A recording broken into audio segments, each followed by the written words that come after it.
Hello all of you. चलिए continue करते हैं गणित मंत्री का chapter. I am up and round and we have to start with exercise set 5.5, but before that let's discuss theorem 8। So what does theorem 8 states? ध्यान समझेंगे। अभी हमने क्या बात की थी पिछले वीडियो में कि हमारे पास अगर दो इक्वल कॉर्ड्स हैं तो उनका सेंटर से डिस्टेंस भी इक्वल होगा। लेकिन ये थ्योरम कहती है कि अगर हमारे पास दो कॉर्ड्स है जिसमें से एक छोटी है एक बड़ी है, तो किसका डिस्टेंस सेंटर से कम होगा या ज़्यादा होगा? तो लॉजिकली अगर आप देखो, मैंने एक कॉर्ड यहाँ बनाई है और एक कॉर्ड सेंटर के पास बनाई है। तो अगर आप ध्यान से देखो, जो कॉर्ड बड़ी है वो सेंटर के पास बन रही है और जो कॉर्ड छोटी है वो सेंटर से दूर बन रही है। जो कॉर्ड बड़ी है वो सेंटर से पास है, यानी उसका डिस्टेंस छोटा है, और जो कॉर्ड छोटी है वो सेंटर से दूर है, यानी उसका डिस्टेंस बड़ा है। तो अगर कोई कॉर्ड बड़ी है, लंबी है, तो उसका सेंटर से डिस्टेंस छोटा होगा, वो क्लोजर होगी सेंटर से। और अगर कोई कॉर्ड छोटी है जिसकी लेंथ कम है, तो उसका डिस्टेंस सेंटर से ज़्यादा होगा। तो the longer chord is closer to the centre and the shorter chord is farther from the centre. अब यही चीज़ हम प्रूव कर रहे हैं थ्योरम 8 में कि अगर हमारे पास दो कॉर्ड्स हैं ए बी और डी ई, जिसमें से ए बी जो है वो डी ई से बड़ी है, तो हमें प्रूव करना है कि जो ए बी का डिस्टेंस है वो डी ई के डिस्टेंस से छोटा है। सो ये रहा मेरे पास एक सर्कल जिसका सेंटर हमें सी दे रखा है। एक कॉर्ड ये दे रखी है मुझे डी ई जो छोटी है, और एक कॉर्ड ये दे रखी है मुझे ए बी जो लंबी है। ये डिस्टेंस आया मेरे पास छोटी वाली कॉर्ड का सी जी, ये डिस्टेंस आया मेरे पास बड़ी वाली कॉर्ड का सी एफ, और हमें पता है कि ये परपेंडिकुलर डिस्टेंस ही है, राइट। तो मुझे क्या प्रूव करना है? क्योंकि ए बी डी ई से बड़ी है, तो ए बी का जो डिस्टेंस है सेंटर से वो डी ई के डिस्टेंस से छोटा है। यानी क्या गिवन है? मुझे गिवन है कि A B is bigger than D E. हमें क्या प्रूव करना है? कि जो ए बी का डिस्टेंस है सी एफ, वो सी जी के डिस्टेंस से छोटा है।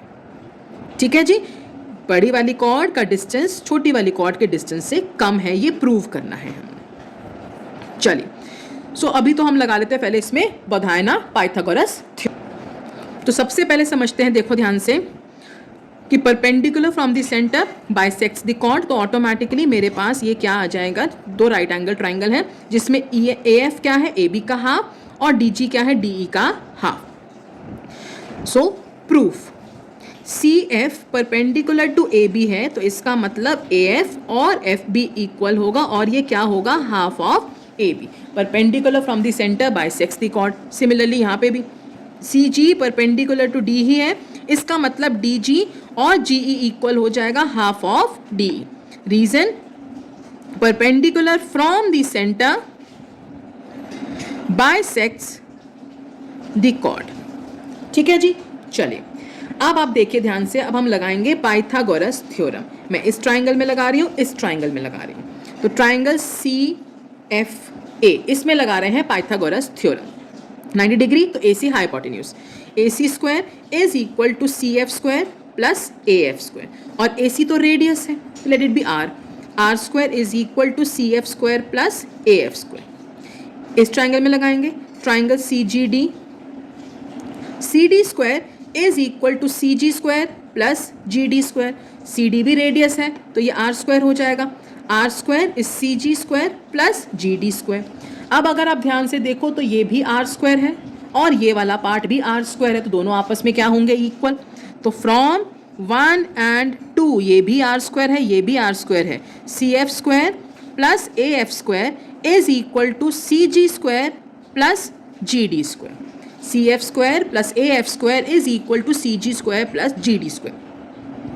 अब सबसे बड़ी बात क्या है कि भैया, क्योंकि ए बी डी ई से बड़ा है, तो ए बी का हाफ भी डी ई से बड़ा होगा। तो ये लिख लेते हैं यहाँ पे, since A B is bigger than D E, ये हमें क्वेश्चन में गिवन है, तो हाफ ऑफ ए बी भी हाफ ऑफ डी ई से बड़ा होगा। भाई अगर ये 20 है, ये 7 8 है मान लो, तो इसका हाफ क्या होगा? 10, इसका हाफ होगा 4। तो अगर पूरी बड़ी वाली कॉर्ड है, ये छोटी वाली कॉर्ड है, तो इसका हाफ भी इस छोटी वाली कॉर्ड के हाफ से बड़ा होगा। ए बी डी ई से बड़ा है, तो half of A B will be bigger than half of D E, यानी कि जो मेरे पास ए एफ है ये बिगर होगा डी जी से। तो अब अगर हम ध्यान से देखें, ए एफ तो डी जी से बड़ा है, तो यानी ए एफ स्क्वायर भी जी डी स्क्वायर से बड़ा होगा। अब इन दोनों को इक्वल करना है, जिसमें से ये वाली चीज़ बड़ी है, ये चीज़ छोटी है। तो दोनों को इक्वल करने के लिए लॉजिक क्या लगता है कि बड़ी वाली चीज़ में कुछ छोटा ऐड करना पड़ेगा, छोटी वाली चीज़ में कुछ बड़ा ऐड करना पड़ेगा। तो since AF square is bigger then GD square, दोनों को इक्वेट करने के लिए CF स्क्वायर को छोटा होना पड़ेगा। भाई अगर ये 100 है, ठीक है ना, और ये मान लो 64 है, तो दोनों को इक्वल करने के लिए यहाँ पे कुछ छोटा लाना पड़ेगा, यहाँ पे कुछ बड़ा, तभी दोनों ऐड हो पाएंगे, दोनों इक्वल हो पाएंगे। तो AF स्क्वायर अगर GD स्क्वायर के इक्वल है, दिस इम्प्लाइज CF स्क्वायर जो होगा वो CG स्क्वायर से छोटा होगा, यानी CF जो है वो CG से छोटा होगा। कि अगर ये बड़ा है ये छोटा है, तो बड़े में कुछ छोटा ऐड करना पड़ेगा, छोटे में कुछ बड़ा ऐड करना पड़ेगा, तभी दोनों इक्वल हो पाएंगे। तो इससे क्या प्रूव हुआ कि जो बड़ी वाली कॉर्ड है उसका सेंटर से डिस्टेंस छोटा है, और जो छोटी वाली कॉर्ड है उसका सेंटर से डिस्टेंस बड़ा है। चलिए आगे बढ़ते हैं। Exercise set 5.5,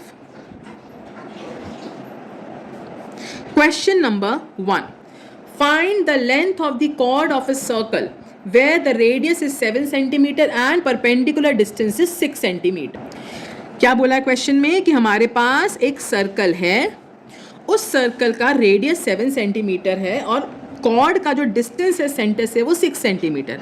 find the length of the chord of a circle जिसका रेडियस हमें 7 सेंटीमीटर दिया है और इस कॉर्ड का परपेंडिकुलर डिस्टेंस मुझे 6 सेंटीमीटर दिया है। तो क्या गिवन है मुझे, OB is 7 centimetre, OM is 6 centimetre, ये मुझे गिवन है। मुझे क्या फाइंड करना है, मुझे फाइंड करना है AB की लेंथ। चलिए आते हैं प्रूफ पे। तो भैया ये परपेंडिकुलर है, पहले तो छोटे ट्राइंगल में पाइथागोरस लगा लेते हैं। इन ट्राइंगल OMB ये 90 है, तो ये हाइपोटेन्यूज होगा। OB square is equal to OM square plus MB square.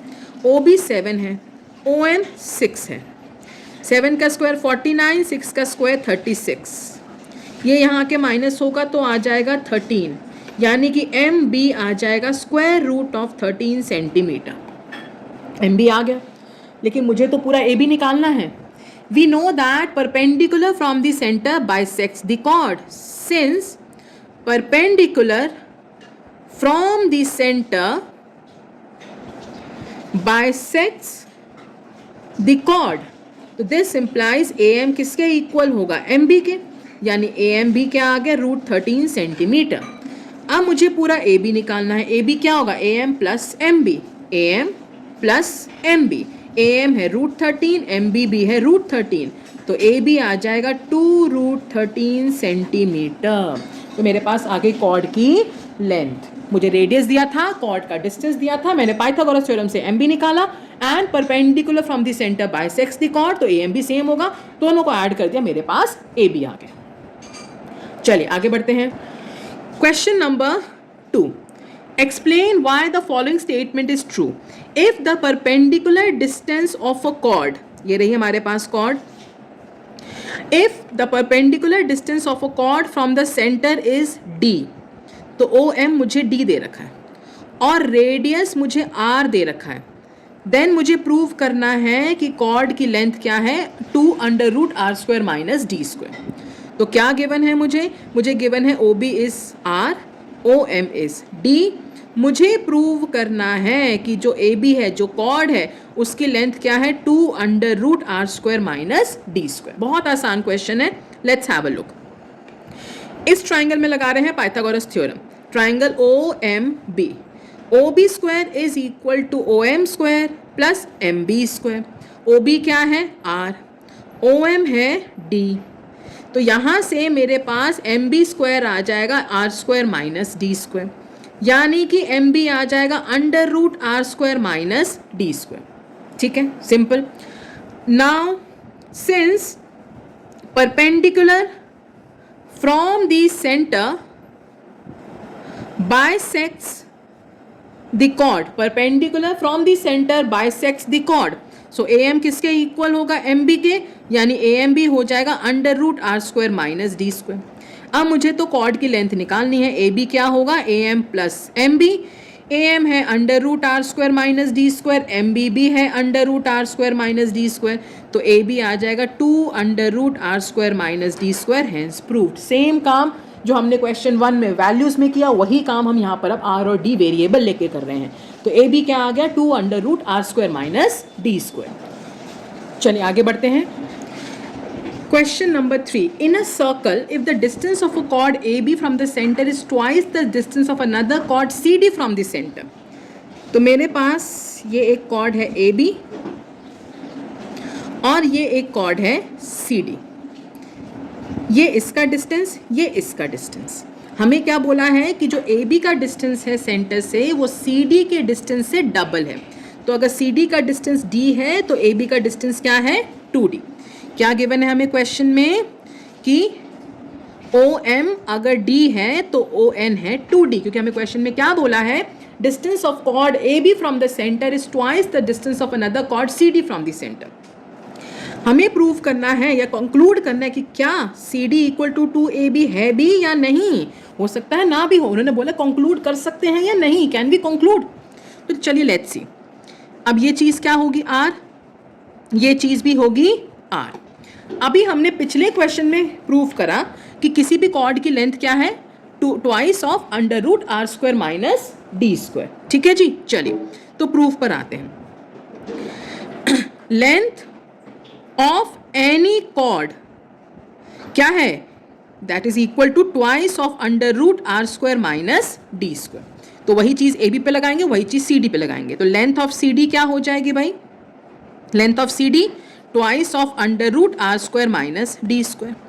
ऐसे ही लेंथ ऑफ AB क्या आ जाएगा, ट्वाइस ऑफ √r² माइनस, लेकिन डिस्टेंस क्या है उसका 2D है, twice of √r² minus 2D का square which is twice of √r² minus 4D²। तो क्या आप देख के कह सकते हो कि CD की लेंथ AB से डबल है, कहीं से पता चल रहा है भाई CD अगर ट्वाइस ऑफ AB है तो LHS RHS के इक्वल होना चाहिए। तो लेट्स टेक LHS। CD क्या है, twice of √r² minus d²। RHS क्या है, twice of AB which is twice of this, 2 times √r² minus 4D², that is 4 times √r² minus 4D²। तो क्या ये दोनों इक्वल आ रहे हैं, नो। तो since LHS is not equal to RHS, CD is not equal to twice of AB। क्या किया हमने अभी पिछले क्वेश्चन में देखा कि लेंथ ऑफ एनी कॉर्ड क्या है, 2 times r² minus d², where r is radius, d is the distance of that chord from the centre. तो ऐसी CD का लेंथ निकाली मैंने twice of √r² minus d², और ऐसे ही मैंने AB की लेंथ निकाली twice of √r² minus 2D का स्क्वायर, क्योंकि इसका डिस्टेंस 2D है। तो जो आ गया मेरे पास twice of √r² minus 4D²। अब मुझे प्रूव करना है कि क्या CD ट्वाइस ऑफ AB है, ये प्रूव करना है। तो मैंने इसका LHS लिया, दैट इज CD, ये रहा। मैंने इसका RHS लिया, that is twice of AB, ये रहा। तो क्या दोनों इक्वल आ रहे हैं, नो, दोनों इक्वल नहीं आ रहे। LHS is not equal to RHS, इसका मतलब जो CD है वो ट्वाइस ऑफ AB नहीं है। ठीक है, let's keep it till here. We'll continue with the chapter in the next video. Till then, you please revise, practice, and send me doubts in the comment section. Till then, take care. Bye bye.